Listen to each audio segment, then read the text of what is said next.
You're the blue zone master. You've written about it in multiple books, and you are known around the world as the man who discovered the blue zones, the man who publicized the blue zones, and the man who talks incessantly about the blue zones. Dan, educate our listeners. What are the blue zones? Blue zones are 5 areas in the world where people live statistically longest, and we confirmed that. It was a National Geographic project to identify them, and the hard part is confirm them. That took 3 years. The longest lived men are in Sardinia, Italy. The longest lived women, Okinawa, Japan. We found an island in the Greek archipelago where people are living 8 years longer without dementia. The Nicoya Peninsula of Costa Rica has the lowest rate of middle-age mortality in the world. And then among the Seventh-day Adventists in the United States, they're living about a decade longer than the rest of us.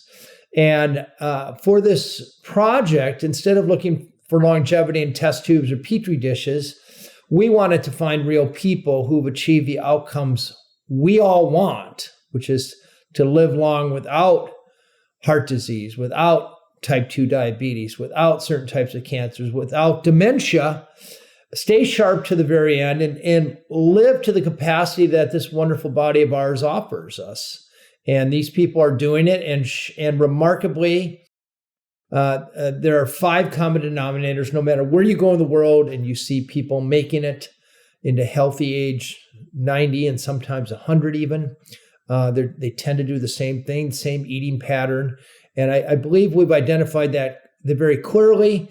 And as you know, my main job for the past dozen years has been taking this sort of blueprint and unleashing it in American cities, 71 of them to date, where we've actually been able to lower the obesity rates of cities, thus raise their life expectancy. So it's a real blueprint, not a theoretical snake oil supplement peddling company. It's longevity as humans have lived it.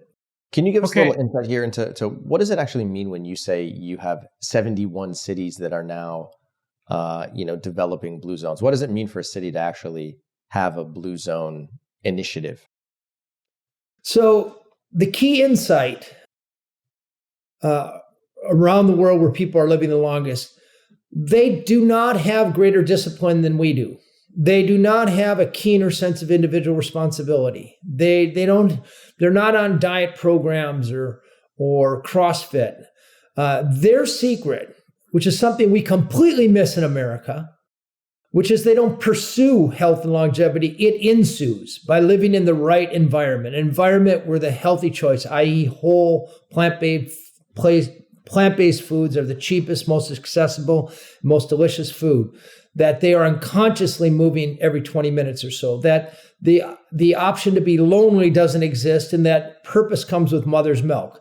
These all seem like trite little ideas, but they are enormously powerful at nudging people into the right behaviors that we know are propelling them into their healthy 90s and 100s. So what does it mean?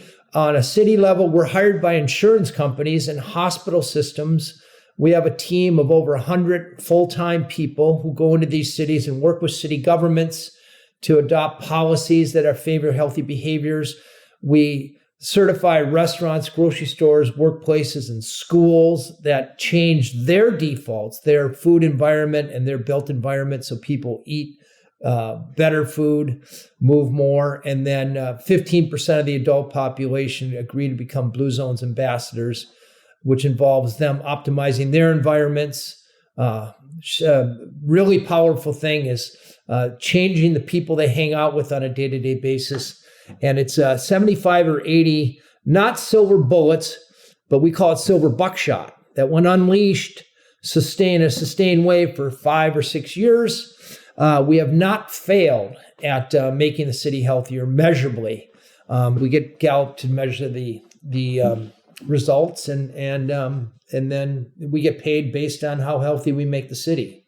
And this DNA comes from villages in Sardinia and remote parts of Okinawa. It's the way people have lived to reach 80s, 90s, and 100s and healthily for centuries. So it's not some new technology or genetic intervention. It's basically what you guys preach, but deployed at a population level.